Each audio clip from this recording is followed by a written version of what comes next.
Ambient style guitar is something I've found myself using more and more lately, and it's really surprised me how much I've written just jamming with a huge kind of ambient wash as the background wet sound of my guitar.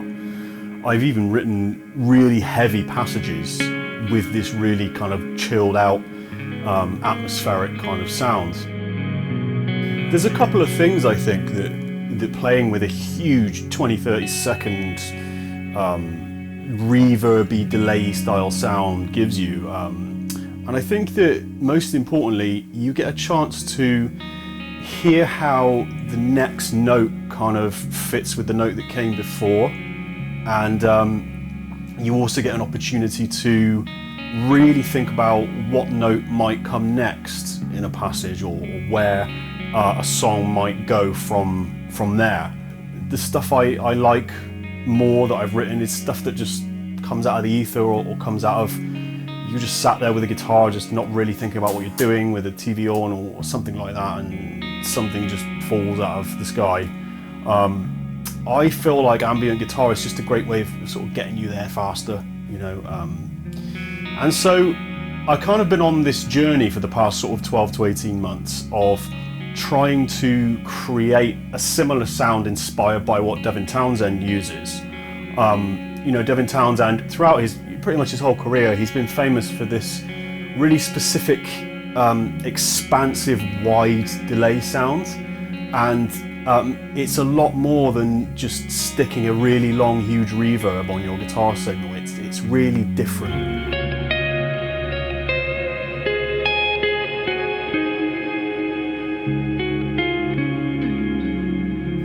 To me, it's like you play the note of the guitar, and a few seconds later this kind of chorus of notes kind of rises up. You know, it's not the immediate thing of like a reverb. It's almost like a sound that builds based on, you know, what you've played, and it's a real specific thing, and it's actually been really hard to replicate this sound. I've tried using various different methods and different setups, even to the point of buying Devin Townsend's signature delay unit and running it through the effects loop of my PV stack, which got me some of the way there, sort of got me like a version of that sound. But you know, when I sort of listen to Devin and I watch videos of him playing, I'm like, no, it's still not quite, you know, it's not that big lush wash of ambience and things like that. So, you know, then I moved on to various different modelers and things like that, and finally I feel like I've nailed it, and I've got sort of, you know, my sound inspired by Devin's ambient clean playing, at least anyway. And you know, it took a long time. It took about 2-3 months of messing with my own patch in the Helix system, you know, trying different delays, trying different wet dry configurations and that kind of thing. But I feel like I'm there now, and so what I wanted to do was share that with you. There's a free preset download and a free pair of IRs for the wet dry signal, and what I'm going to do in a second is take you through the signal chain and explain how I've replicated the sound. And I think by doing that it gives you an opportunity to understand a bit better what's going on, and I think invites you to also experiment. Certainly this is a sound I'm really happy with, and I've been using a lot the past couple of weeks. But again, I would be really interested to hear what you guys do with this sound, and if you change it in any way, and hopefully inspire a bit of creativity. Just to let you guys know, I don't think this patch works with any of the smaller Helix units, so HX Stomp, Pod Go, this probably will not work with those because this is quite a complicated signal chain and those are limited in the number of blocks. However, Helix Native, Helix Rack, Helix Floor, Helix LT, this patch will work with all of those.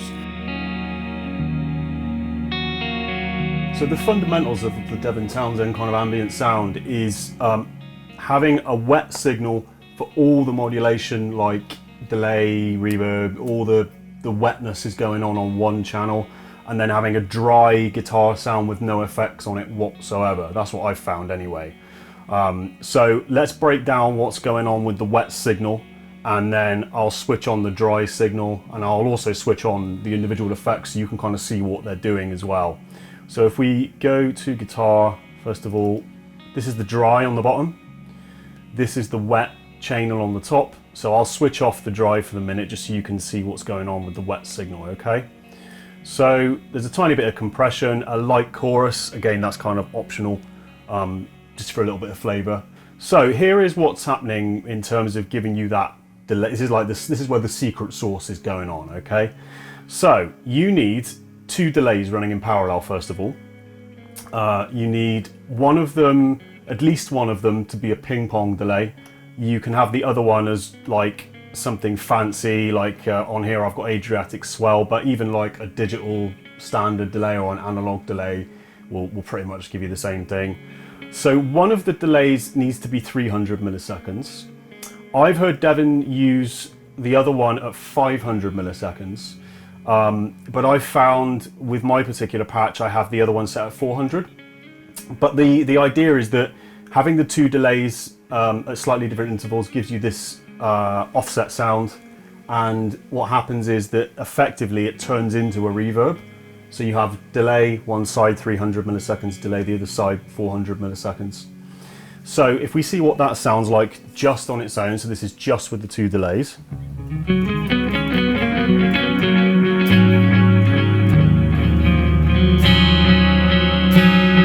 So it's quite a cool sound in of itself. It's, you know, like an 80s, reminds me of The Police a little bit.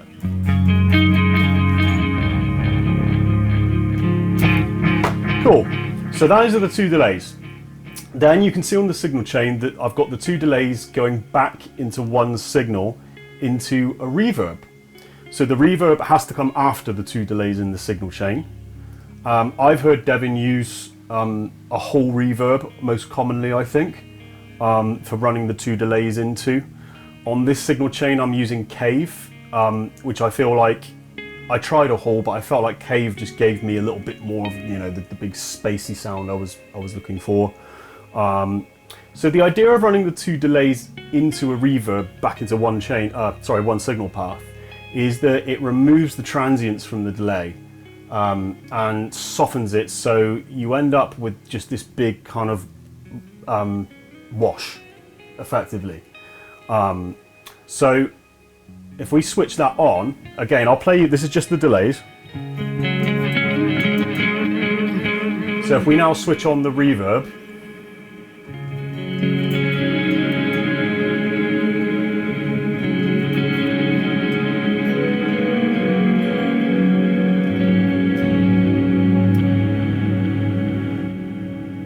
you see you can almost not hear the repeating delays anymore. It's just become its own kind of entity with these 3 time-based effects.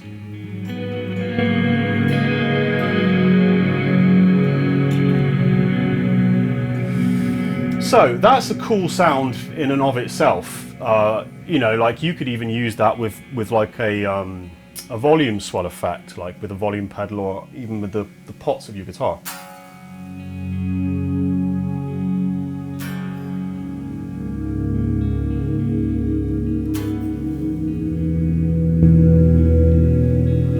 So it's really cool.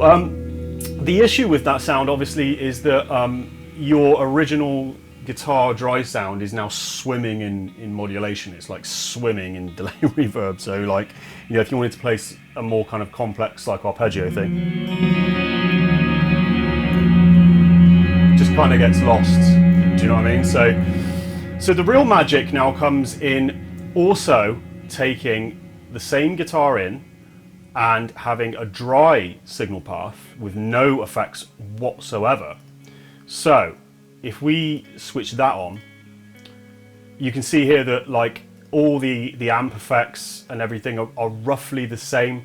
So it's the same amp I'm using, which is the Cali Texas Channel 1, which I really like for clean sounds on the Helix. You can change this to, you know, whatever clean tone you like, basically.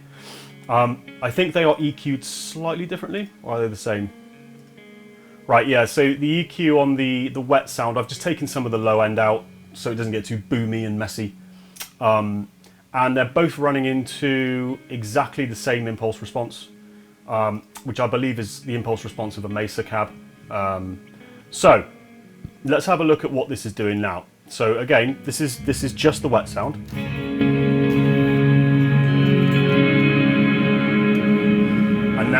let's switch on the dry sound.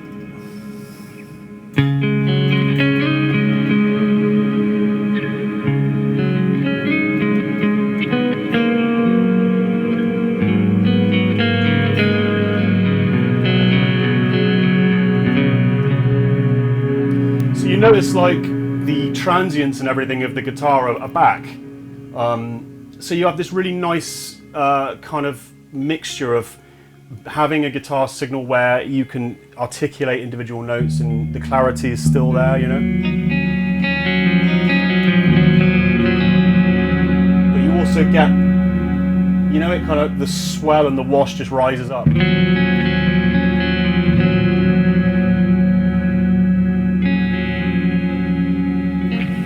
Now, just something quickly as well for you guys using this patch yourselves. If you want to adjust how much of the wet sound you're getting, like if this is too much for you and you want to turn it down, I've found that the way to do that is not to mess with the mix levels of any of the delays or reverbs, because you kind of start changing it into a different sound and you lose that really nice like sea of delay and stuff then.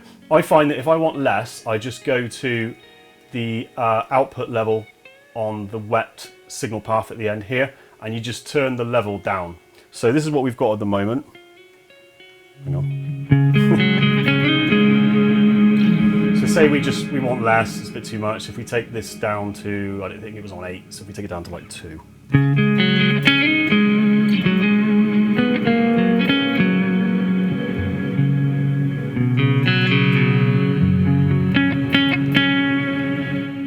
So you know, that's still a nice sound. That's giving you like a nice bit of size, you know.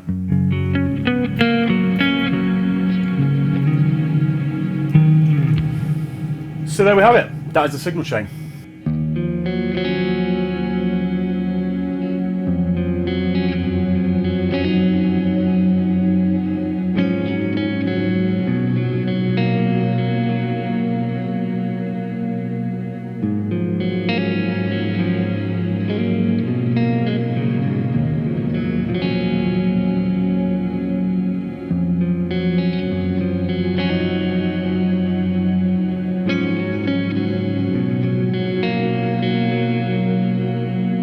I really hope you've enjoyed this this look at this sort of ambient tone, and I'm really looking forward to hearing how you guys get on with this patch, and really interested to hear from anybody else who sort of finds themselves using an ambient wash as like a tool for inspiration, and you know, especially the way I find myself using it, which is not just for like chill, clean stuff. I write really heavy, nasty shit using this.